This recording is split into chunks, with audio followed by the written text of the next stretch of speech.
Olá, gente! Tô aqui de volta, Gaia Yasmin, e hoje nesse vídeo, quase finalzinho de 2017, eu quero falar para vocês sobre uma coisa chamada decisão na vida, tomar decisão na vida e transformar a sua vida. E antes de falar sobre esse tópico, como nós estamos numa época assim de espírito natalino, né, final de ano, Natal passou semana passada, muitas pessoas têm o hábito de se reunir e em função dessa época assim de final de ano, né, esse movimento que existe das pessoas de confraternização e também se conectar de alguma forma aos seus segmentos religiosos, cada um do seu jeito, eu quero compartilhar com vocês uma história minha, tá? E é uma história muito linda. Se vocês quiserem assistir esse vídeo até o fim, eu tenho certeza que muitos de vocês vão ficar tocados com o resultado final dessa história que eu tive o prazer e a honra de participar desse resultado. E a partir dessa história, para vocês entenderem no final do vídeo, tá? Por que é importante a gente tomar decisões na vida, tá? E como é que a gente toma decisões na vida, para que a partir daí vocês possam realmente transformar a vida de vocês e quem sabe fazer um 2018, 19, 20 e eternidade bem diferente da vida atual que vocês estão levando. Então, gente, eu vou começar essa história. Para alguns de vocês, ou muitos de vocês, não sabem um pouquinho do meu histórico, mas eu sou terapeuta floral há em torno de mais ou menos uns 15 anos. Eu fiz vários cursos no exterior, Califórnia, Alasca, pesquisando sobre florais. E também tem outros segmentos holísticos com o qual eu trabalho, terapia de vidas passadas, numerologia e outras coisas que nesse vídeo não vale a pena a gente colocar tudo, senão vai ficar muito grande. Mas antes de ser terapeuta floral, antes de seguir o meu coração, o propósito da minha alma, eu fui fisioterapeuta durante mais ou menos um bom tempo, em torno de 12 anos mais ou menos. Teve um período que eu fiquei fazendo os dois, mas teve uma época que eu só fui fisioterapeuta. E quando eu fiz a faculdade de fisioterapia, eu decidi ser especialista em terapia intensiva neonatal, né? Então eu fiz a fisioterapia, depois eu me especializei em terapia intensiva neonatal. E na neonatologia, para quem não sabe, neonatologia é UTI de bebezinhos prematuros graves. E nessa UTI eu passei no concurso público e fui para uma UTI no hospital público que fica até bem distante da casa onde eu moro. E lá era uma unidade hospitalar de crianças de alto risco, porque geralmente as crianças que internavam lá, que nasciam, eram prematuros extremos, eram crianças de 350 gramas, 400 gramas, 500 gramas, eram bebês muito miudinhos, tá? Talvez eu coloque aqui no vídeo uma imagem minha antiga, se eu achar ainda hoje eu vou colocar aqui para vocês, mas eu prometo para vocês que eu vou colocar a foto, eu com a roupa de UTI lá, segurando os mini babies que eu durante muito tempo atendi. Eu acho que eu atendi em torno de 5.000 crianças em média nessas UTIs, né, neonatal. E foi muita experiência que eu adquiri nesse período. Teve momentos bem marcantes, porque literalmente está lidando com vidas que estão querendo viver, né, vidas que ficam num portal. É assim que eu enxergo, é assim que eu sinto a terapia intensiva neonatal. É um portal, ou aquele serzinho que está ali, aquele espírito que está dentro daquele corpinho, ele decide viver e transformar a vida dele, ou ele decide morrer, né? Cada um tem a sua alma e tem a sua decisão.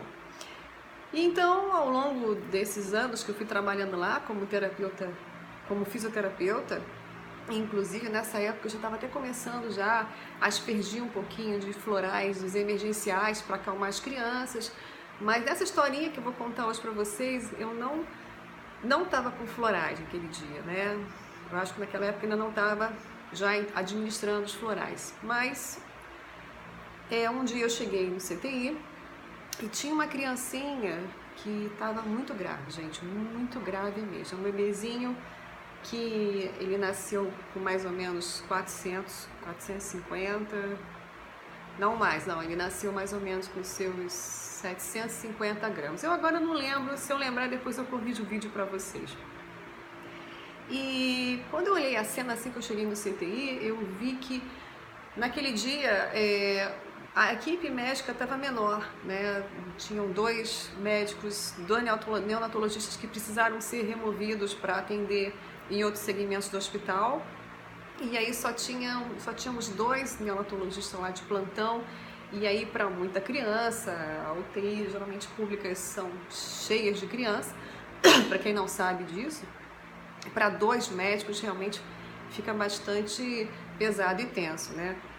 Além da equipe de médicos estarem reduzidas, nós tínhamos também uma equipe de enfermagem que também estava bastante com uma demanda muito grande de funções, né? E só eu de fisioterapeuta de plantão naquele dia. E aí quando eu cheguei, eu observei a cena que o médico estava extremamente nervoso, tenso, né, já irritado. Eu compreendi o momento dele, né? É uma responsabilidade muito grande nas mãos de um médico quando ele está diante de um ser extremamente grave e ele precisando tomar decisões sobre o que pode fazer para melhorar, já que a intenção do médico é sempre a cura, mas ele sozinho, né, naquele momento, porque ele ficou na ala dos graves, então ele estava realmente bastante tenso, nervoso, mas ele estava escrevendo no prontuário e muito nervoso, ele estava falando muito alto, ele estava realmente esbravejando.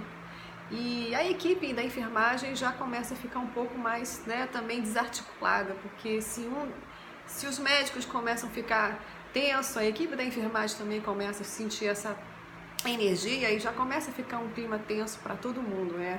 A gente que trabalha em UTI entende bem isso, né? Vai meio que contaminando o ambiente. E aí eu cheguei e eu vi o bebezinho, a incubadora do bebezinho estava próximo mais ou menos do médico e a enfermagem estava um pouquinho mais distante, um pouco meio que perdida sobre qual vai ser o próximo procedimento, né? O que vai deixar a criança falecer, a criança vir a óbito, porque era um bebezinho muito grave, sem condições clínicas de sobrevivência. E aí eu me aproximei daquele bebezinho sempre com bastante reverência. Eu sempre tive o hábito de fazer... eu bati aqui no tripé, gente, perdão. Eu sempre tive o hábito de fazer reverência ao bebezinho, né? Antes de me aproximar dele, né? Pedir a licença para me aproximar da incubadora. E realmente, gente, era uma situação bem crítica, sabe? Ele estava desaturando muito. Ele estava começando a fazer bradicardia, que é aqueles batimentos cardíacos bem lentos, né? Que já é um sinal que aquele espírito vai desencarnar, tá pronto, né? Ou seja, é um sinal clínico. E você olhava assim pro corpinho da criança e realmente ele estava assim, cheio de sangue já, né? Ele já estava saindo sangue pelo tubo orotraqueal. Ele já estava eliminando sangue também por baixo, né? E era uma cena realmente bastante triste, porque era um serzinho que estava ainda vivo, mas em condições de literalmente ir para óbito. E aí quando eu olhei aquela cena, eu pedi licença para o bebê, eu não fiz nada com ele, né? Eu olhei a cena, apreciei a cena, observei o estado que a criança estava e foi com muita gentileza me aproximei do médico que estava bastante nervoso, né? E eu falei para ele, doutor, o que aconteceu com esse bebê? Me passa um pouquinho a história dele. E aí ele falou assim, isso aqui foi um bebê que nasceu de tantas gramas e a mãe é uma jovem adolescente que teve um parto prematuro, mas ela vive com os tios e por morar com os tios ela não tem com quem morar, com outras pessoas com quem morar, e essa mãe pediu alta e abandonou o bebê. Então o bebezinho, além de nascer um bebê prematuro grave, ele foi abandonado pela mãe. E pelo histórico que nós colhemos do serviço social, o pai também é um pai que também a gente não tinha a menor noção de quem era. Então assim, era um bebê literalmente abandonado, à mercê da vida pela mãe, muito jovem, muito adolescente, que decidiu voltar com os tios para a cidade dela, que não era muito perto do Rio de Janeiro. E pai também, que a gente não sabe a origem, enfim, era um bebezinho literalmente à mercê da vida, abandonado e no portal da morte. E aí depois que eu ouvi aquela história, né, eu me aproximei de novo do bebê, e aí eu falei o seguinte com o bebê, eu resolvi conversar com aquele bebê, sabe, em vez de tocar, manusear, porque não adianta eu tocar e manusear num bebê extremamente grave que a gente sabe que qualquer tipo de manuseio vai chegar ao óbito mais rápido, né? Pelo grau de sensibilidade que a criança fica. Então eu disse o seguinte para aquele bebê. Eu falei, olha bebê, eu não sei quem você é e também você não sabe quem eu sou. Talvez nem eu saiba, nem você também saiba. Mas uma coisa eu quero te dizer, nesse seu momento aí de dor, de sofrimento, de sangramento, é que você pode decidir sua vida. Você agora, apesar de estar aí nessa incubadora, extremamente ensanguentado, né, bradicardizando, com a sua oxigenação quase que no pé, apesar de toda essa gravidade que o seu corpo físico está apresentando, você pode tomar uma decisão na sua vida. E eu falava isso e a equipe já estava acostumada, porque isso era um hábito que eu tinha de conversar com os bebês sobre eles tomarem uma posição com relação à vida, né? Então a equipe não se assustou com essas palavras, porque era um hábito que eu tinha com os bebês. E aí eu falei para ele assim, olha, apesar de toda essa situação que você está apresentando fisicamente para mim e para a equipe, o que eu tenho para dizer para você, bebê, é que você pode decidir e mudar a sua vida agora. Você agora tem duas decisões. A primeira decisão é você continuar aí sangrando, agonizando e morrer e passar para o outro lado da vida, que a gente não sabe, eu pelo menos não sei, e talvez nem você saiba qual vai ser o desenrolar desse lado. Ou você também pode decidir, bebê, em ficar aqui com a gente, se assim for o seu livre-arbítrio, a sua decisão. Você pode ficar aqui, você pode decidir que você quer viver, que você quer ser feliz, que você quer transformar a sua vida.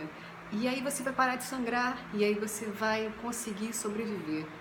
E eu sei, bebê, pelo histórico que o médico me passou agora, que você foi um bebê que foi abandonado tanto pelo seu pai, quanto pela sua mãe. E agora você também está levemente abandonado pela equipe. E o que eu digo para você é que você pode perdoar a todos que fizeram isso. Porque a primeira porta da felicidade, a primeira porta da transformação e da felicidade e da alegria e da imunidade e da paz profunda é o perdão. Então você pode, nesse momento, ter compaixão e perdoar a sua mãe por ela ter abandonado você e ter ido embora. Ela é muito jovem, ainda não sabem aqui dentro, tomando consciência do que ela quer na vida dela. Talvez no futuro ela se arrependa, mas no momento, no nível de consciência dela, ela não sabe exatamente o que está fazendo. Então, primeiramente, perdoe sua mãe pela decisão dela, perdoe seu pai pela decisão dele, perdoe você pela sua decisão de chegar a esse estado de sangrar, de sofrer, de estar agonizando, e perdoe a todos que você um dia, dentro dessa consciência que está dentro desse corpinho, perdoe a todos e principalmente se perdoe. Se perdoe para que você tenha o direito de ser feliz. E aí, meu amigo, bebezinho pequenininho, você que está aí nessa incubadora, eu te mostrei agora dois caminhos: o caminho do perdão e da transformação, e o caminho de você decidir morrer, agonizar, morrer e passar para o outro lado. E do outro lado, eu não sei como vai ser o desenrolar da sua vida.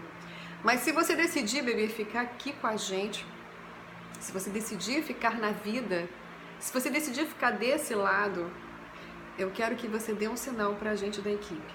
Eu quero que você agora mostre algum sinal clínico que você quer viver. Que aí, se você der esse sinal, se você tomar essa decisão, você vai dar um sinal, você vai aumentar a sua frequência cardíaca, a sua oxigenação vai levantar, algum sinal clínico, algum parâmetro você vai dar para nós que você decidiu que você quer viver. E aí, se você tomar essa decisão, meu amigo, o que vai acontecer com você? A sua vida vai transformar. Quem sabe você vai sair daqui 100%? Quem sabe você vai ser adotado por uma família que